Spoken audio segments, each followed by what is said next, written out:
Welcome to all our viewers in Nigeria and around the world to News Cycle on Global Television, coming to you live from the nation's capital, Abuja. I am Shehu Said. A quick reminder that Global Television is on DSTV channel 365 and StarTimes channel 276. The Independent National Electoral Commission, INEC, has declared incumbent Governor Chukwuma Soludo of the All Progressives Grand Alliance APGA, winner of Anambra 2025 governorship election. Soludo secured 422,664 votes to defeat his closest rival, Nicholas Ukachukwu of the All Progressives Congress APC, who scored 99,445 votes, while the Young Progressives Party YPP's Paul Chukwuma came third.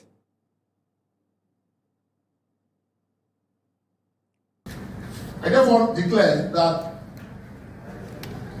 Soludo Charles Chukwuma of the APGA, having satisfied the requirement of the law and scored the highest number of votes in this election, is hereby declared the winner and returned elected.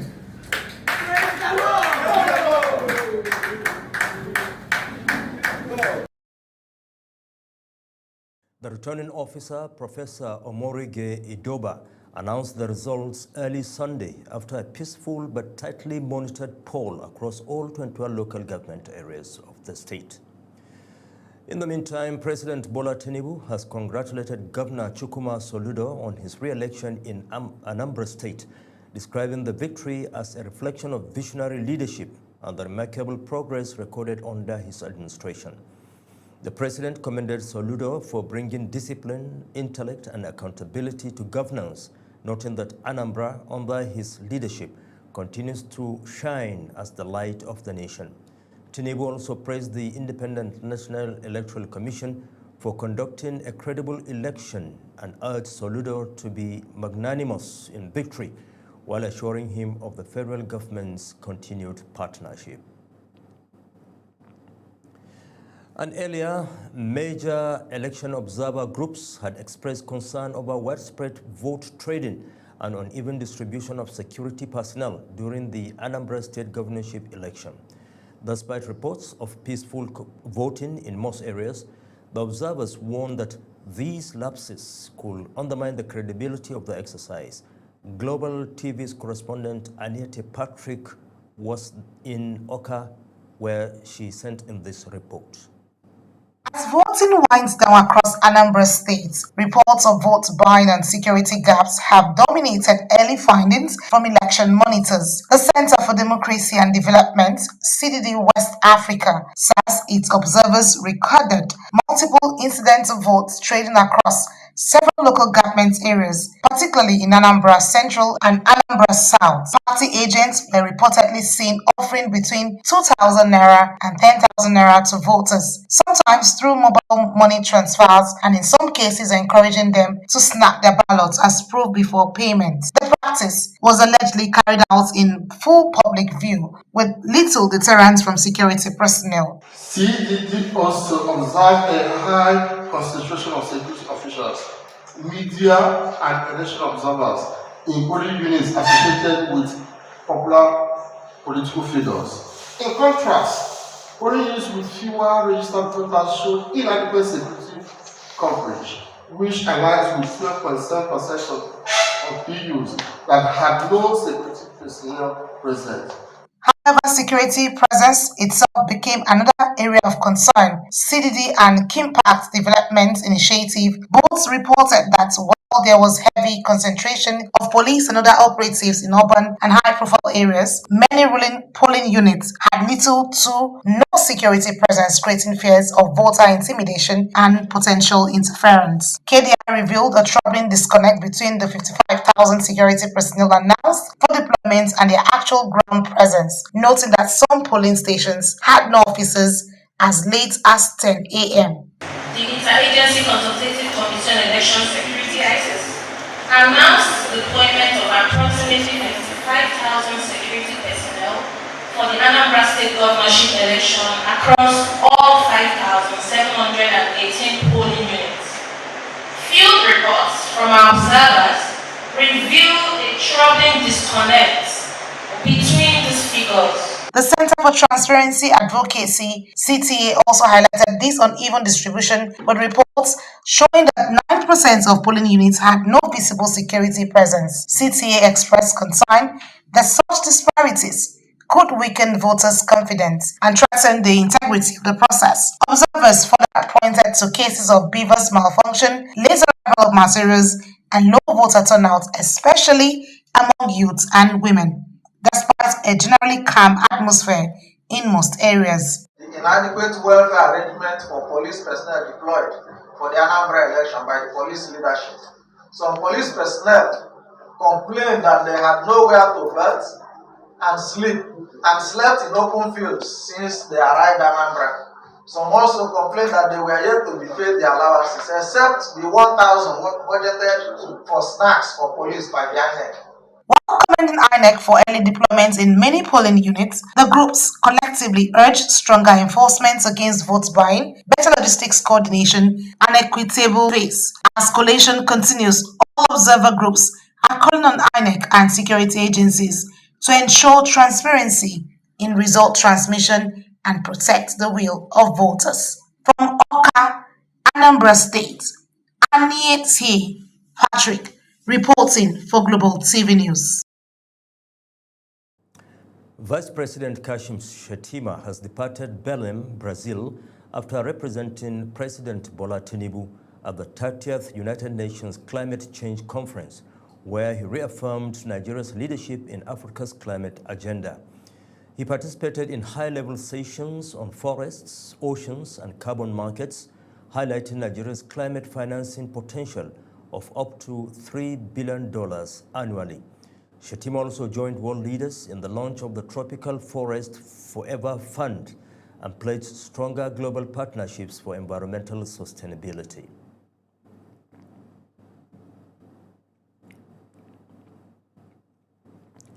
The federal government has warned against vandalism on the Abuja-Kaduna-Kano highway, describing the acts as sabotage, threatening key national infrastructure. Minister of State for Works Bello Goronyo issued the warning during an inspection, lamenting damage to safety railings and theft of road materials by scrap collectors.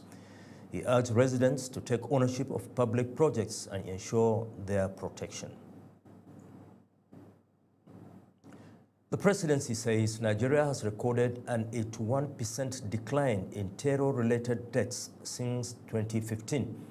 In a statement on its official X handle, the presidency said the progress reflects improved counterinsurgency operations and stronger cooperation among security agencies and affected communities.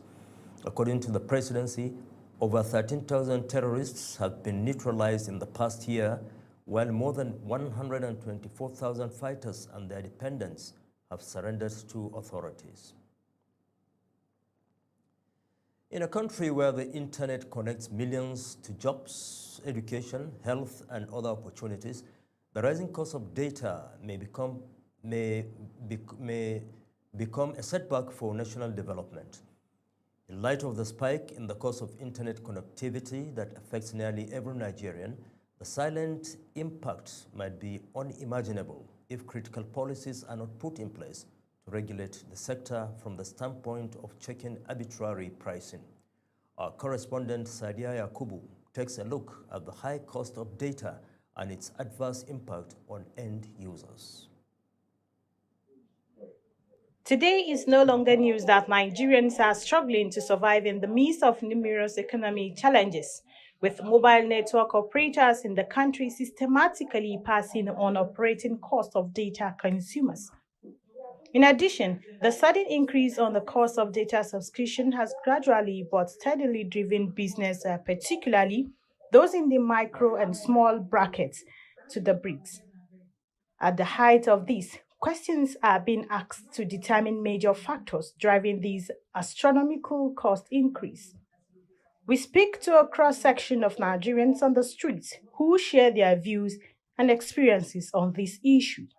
See, it's not easy for us. So, if, like 2 years back or 3 years back, when I use data, they enjoy the data. If you even buy like 5,000, you go use and they do watch YouTube, watch this. But now, just like I said, that they use straw, they suck the data. Telecommunications operators recently made a strong case for an upward review of tariff cutting across calls, text messaging, and internet data services. These developments drawing criticism from subscribers as expected, seen at least 50% increase in this regard. The cost is becoming so much that the normal Nigerian will not be able to afford. Please, the government should help us reduce it, and I think by that way, most little business that is trying to come up can go up. Apparently, access to affordable internet is directly linked to economic growth, education, as well as success to robust healthcare services. It is often said that when people cannot afford data, they may not also be able to access knowledge, find remotely work, or sell online. As the maximum goes, the cost of data is the cost of opportunities. It's crazy, especially when you're using an iPhone.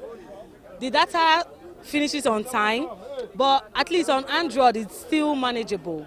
But an iPhone user, no. The digital world is here, but how many Nigerians can truly afford to be part of it? The cost of data isn't just about Naira and Kobo. It's about access, equality, and the future. Let's push for a Nigeria where everyone can connect without going broke. Sadia Yakubu Yahya, Global Television.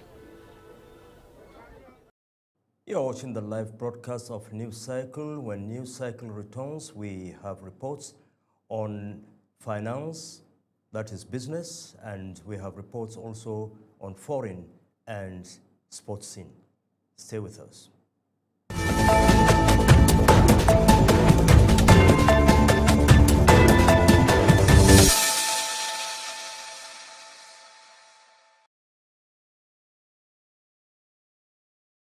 You're welcome back. The Federal Executive Council has approved 3 transformative policies that signal a new era of innovation, trade, and global competitiveness in a decisive move to accelerate Nigeria's transition into a digital and knowledge-based economy. In a statement from the State House, the policies presented by Minister of Industry, Trade and Investment, Jumoke Oduole, align with President Bola Tinubu's renewed hope agenda and are designed to diversify the nation's economic base by unlocking opportunities in intellectual property, digital trade, and services exports. This policy is expected to catalyze growth in Nigeria's creative industries, foster innovation, and attract investment by providing a structured pathway for monetizing intellectual assets. And the federal government is negotiating a fresh $500 million World Bank loan under the FinClude project to expand access to finance for small and medium enterprises. According to a document obtained from the World Bank, the facility aims to mobilize private capital, support innovative micro, small, and medium-sized enterprises, MSMEA products, and strengthen institutions like the Development Bank of Nigeria. The project, expected to be approved in December, will modernize the MSME finance ecosystem and boost long-term growth. And on entertainment, behind every scene, story, and screen in Nollywood lies a powerful force shaping the nation's image and inspiring millions. Prominent Nigerian filmmakers say the film industry is not just about entertainment, but a vital driver of national growth and social change. Ubong Usoro tells us more.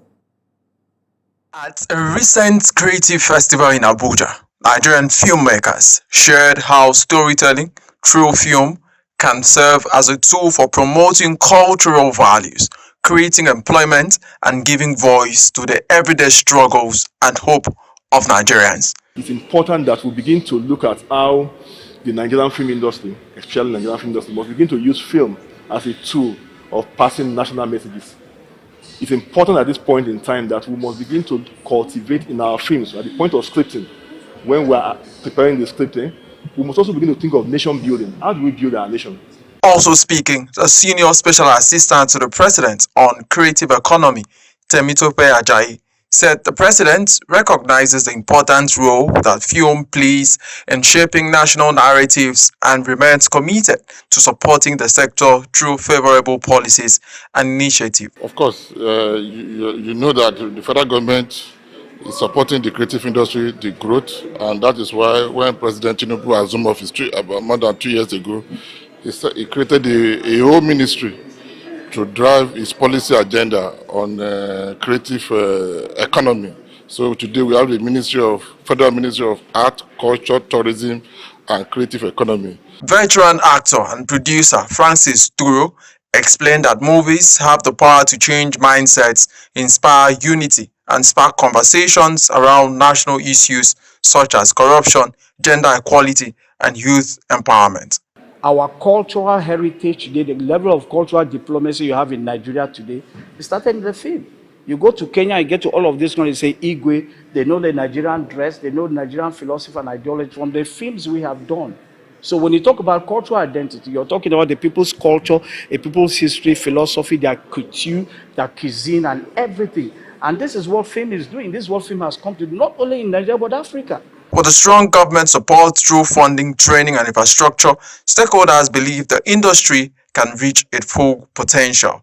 Ubon Usoro for Global Television.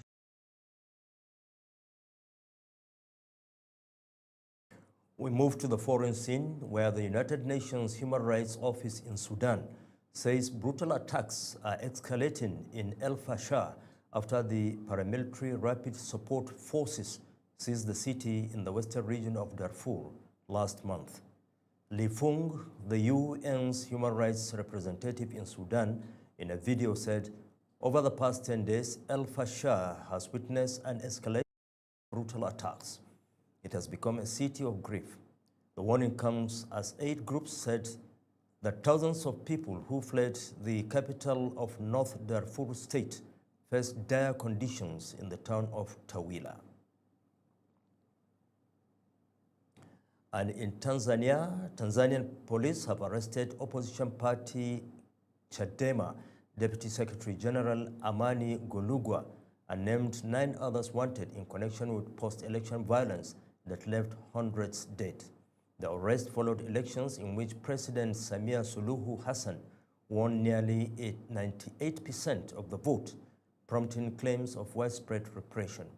Over 140 people have been charged with treason as international concern mounts over the crisis.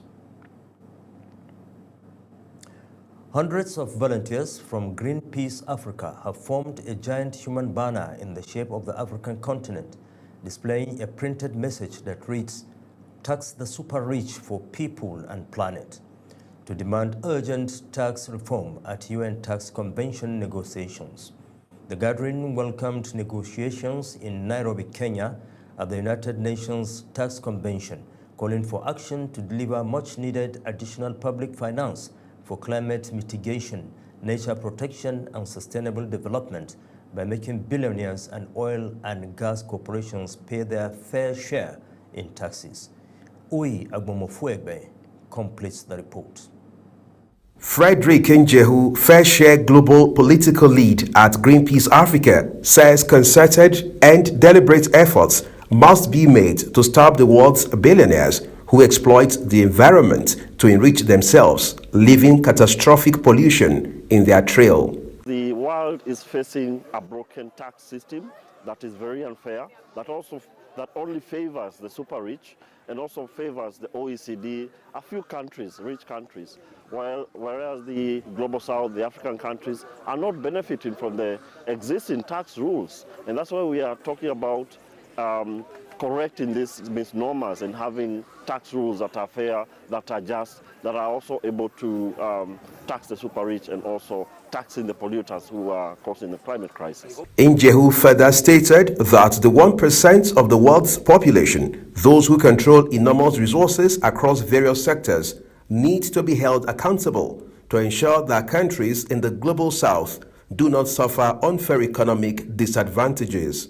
When you talk about the super rich, we are looking at a small 1% of the global, wealthy people who have, they own corporations, they own, they control the wealth, and also they control the means of production. And these are the people who have not been paying their fair share of the taxes, and they have been paying very little. But if you look at the middle class, then the upper and the middle class have been paying quite a lot of taxes. They have to shoulder the tax burden. But the 1%, the super rich, are finding ways of not paying taxes. It is estimated that countries lose $492 billion annually because multinational corporations and the ultra-wealthy use tax havens to underpay tax. Uyi Agbomofwegbe, reporting for Global TV News. In sports, Nigeria's Falconets have defeated Ghana 3-1 in their opening match of the WAFU B on the 20 Girls Cup in Benin Republic. Janet Akekoromoi scored twice in the first half, while Favour Chiamaka sealed the win late on to secure a commanding start for the defending champions. The Falconets face hosts Benin Republic next, seeking to maintain their lead in the regional competition. And back home, a wave of excitement swept through the University of Jos as the 27th edition of the Nigeria University Games officially opened, drawing athletes, dignitaries, and sports enthusiasts from across the country. Global TV sport correspondent Samuel Odi reports.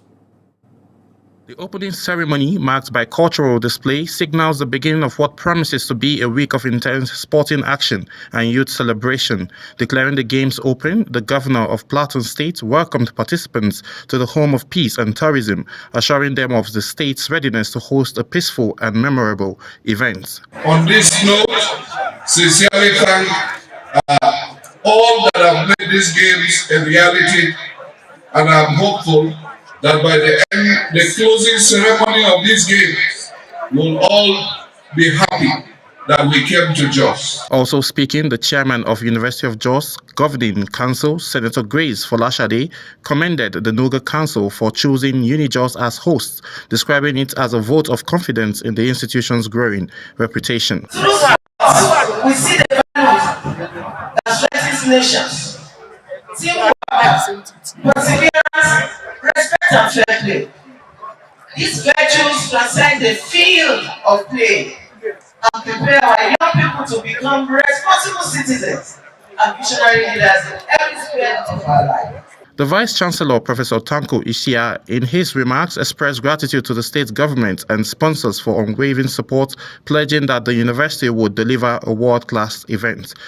This gathering today encapsulates our belief that sports remain not only a unifying force, but also a platform for nurturing discipline, teamwork, and leadership among the youth, a value that is central to the mission of the University of Jos. The special guest of honor, Governor Lucky Aiyedatiwa of Ondo State, applauded the role of university sport in national integration and talent discovery, urging the athletes to compete fairly and uphold the spirit of sportsmanship. Events of this nature create spaces where young Nigerians meet, not as a representative of competing ethnic groups, but as fellow students pursuing common goals and aspirations. Today, the university graduates both in learning and in character. As the 27th Nuga Games flame burns bright in Jos, over 5,000 athletes will try for glory across various sporting disciplines, a celebration of youth unity and power of sports to shape in the future. Samuel Odi for Global Television News.